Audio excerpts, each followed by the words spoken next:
guys, ayan, umudo yung nanay ko. Lilinisan natin ang kanyang udo.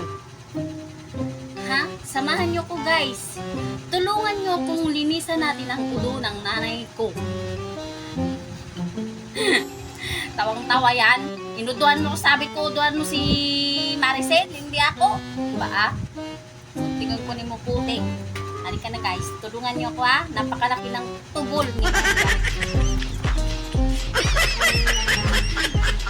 Tawa-tawa ka sa ano mo ha.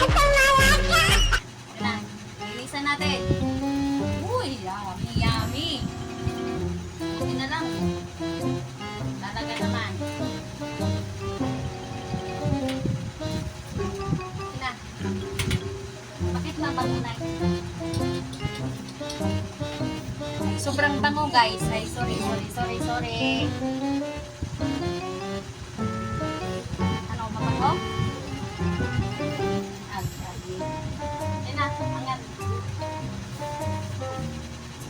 Guys, sobrang bango guys. Nunay.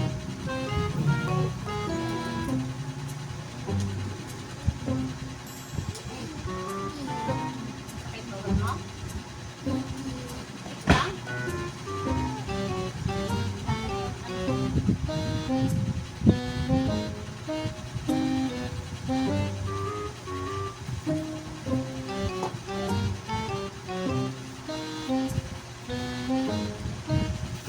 Dayapiran natin yung baby natin. Yung feeling baby. Baby damulag. Kasi ano to eh, feeling talaga to nito, baby talaga siya. Magdadayapir pa siya, uuduhan ka pa, papaliguan, diba? Donyang-donya. Tawa ka? Ha? Tapos utuhan mo ulit sila mamaya, ha? Ha? Para damay-damay na dis. Pwedeng ako lang. Dapat lahat kami. Ayun na, angat, dali. Sige pa.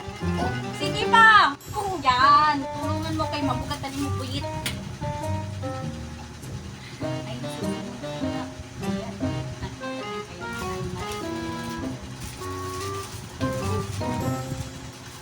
yan guys, dadayapiran na natin ang ating baby damulag. Ano, hindi ka naiiyak kasi nalinis na yung pulit mo? Ha? Tagilid ka na, Nay. Doon. Yan, doon, tagilid. Diba, puntol ka?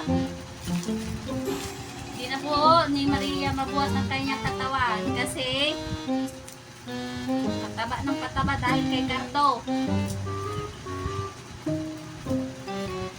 Papataba to para kay Cardo eh. Para pag nakita daw sila ni Cardo, malusog siya. Healthy. Ang kanyang baby. Now, ayan, tapos na po. Pagkakarto na naman to. Ayan, yung buhay ni Donya. Kain, tulog, udo, tai. Ay, kain, tulog, udo. Bye-bye guys. Sabi mo. Bye-bye, magkakarto na ako.